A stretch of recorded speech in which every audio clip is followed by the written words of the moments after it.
Hello friends, स्वागत है सभी का संस्कृत की क्लास में।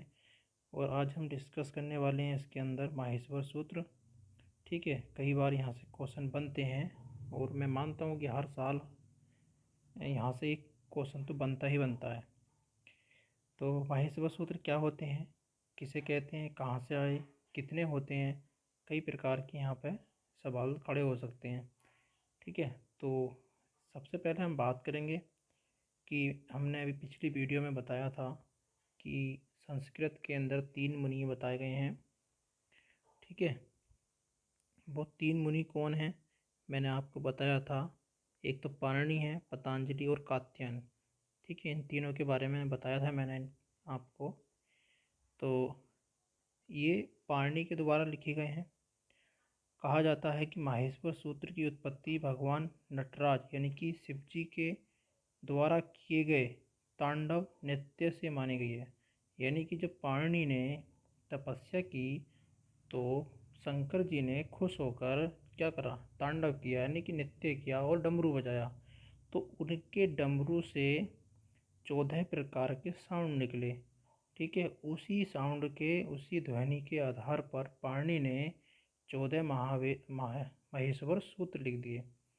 ठीक है, और पूरी संस्कृत की जो व्याकरण है, व्याकरण शास्त्र है, वो हमारा माहेश्वर सूत्र के ऊपर टिका है। ठीक है, नीचे श्लोक दे रखा है ये। ठीक है, तो चलिए देखते हैं माहेश्वर सूत्र कौन से होते हैं, कितने होते हैं। तो ये है हमारे माहेश्वर सूत्र। अब इसमें पहला जो सूत्र है वो है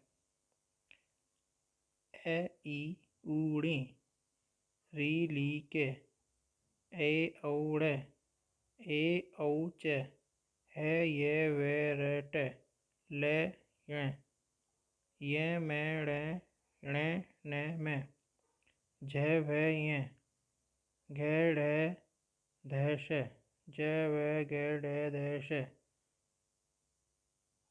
खे फे छे टे थे चे टे ते वे के पे ये से रे है ले। तो ये हमारे 14 माहेश्वर सूत्र हैं।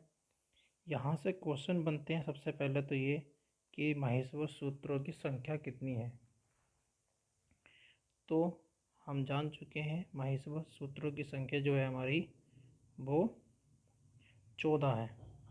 उसके बाद क्वेश्चन ये बनता है कि जो हमारे स्वर जो आते हैं वो कौन कौन से सूत्रों के अंतर्गत आते हैं। तो मैं आपको बता दूं कि पहले से लेकर चौथे तक ये हमारे क्या हैं,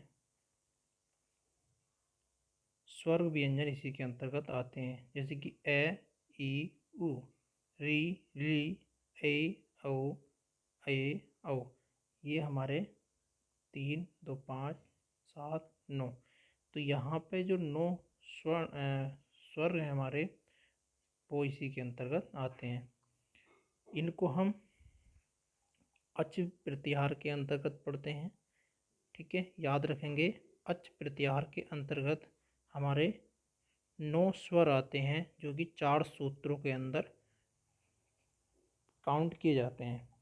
ठीक है, बचते कितने हैं फिर 5 से लेकर 14 यानी कि 10 सूत्र बचते हैं। और ये 10 सूत्रों के अंदर यानी कि इन 10 सूत्रों को पहले तो हम बोलते हैं हल प्रत्याहार। ठीक है, हल प्रत्याहार बोलते हैं। और ये 10 इसके अंदर सारे ही जो हमारे व्यंजन होते हैं वो काउंट किए जाते हैं वर्णमाला के। और व्यंजनों की जो संख्या है संस्कृत के अंदर वो 33 है और स्वरों की संख्या जो है वो 9 है। ठीक है, तो इस तरीके से हमारे क्वेश्चन बनते हैं। उसके बाद कई बार पूछा जाता है कि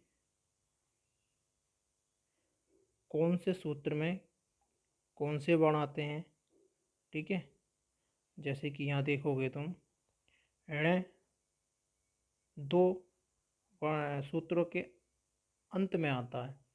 जैसे कि हम देख रहे हैं, एक तो ये पहले वाले सूत्र के अंदर आता है अंत में, और एक कौन से के अंतर्गत बाद में आता है, 6 वाले के।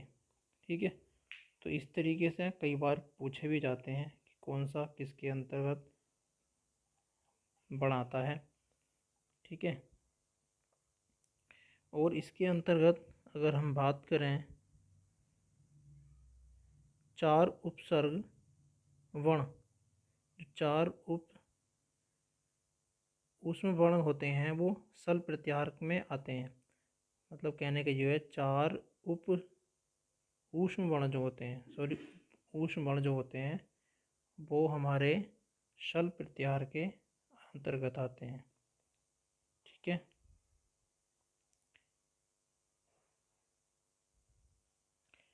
और माहेश्वर सूत्र को अन्य नाम से भी जानते हैं, जैसे कि प्रत्याहार सूत्र, शिव सूत्र, वर्ण सम्मेय सूत्र, चतुर्दश सूत्र, इस तरीके से कई अन्य नामों से भी जाने जाते हैं।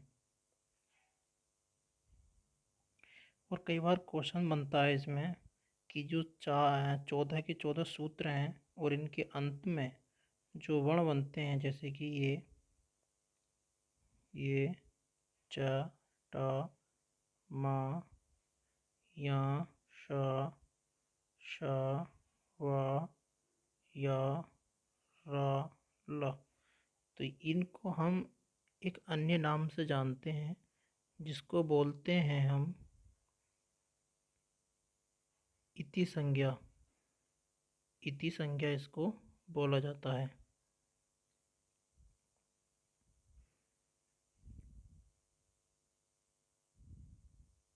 तो यहाँ से ज़्यादा क्वेश्चन नहीं बनते, केवल इतना पूछा जाता है इनकी संख्या कितनी है, किसने लिखी है। ठीक है, लिखे हैं, और ये स्वर्ग कौन कौन से सूत्रों में आते हैं। जैसे कि आपको मैंने ये बताया था कि 4 जो होते हैं स्वर में काउंट होते हैं, और बाकी जो हमारे बचते हैं 5 से लेकर 14 तक, ठीक है, ये 10 जो बचते हैं ये हमारे व्यंजन होते हैं। ठीक है।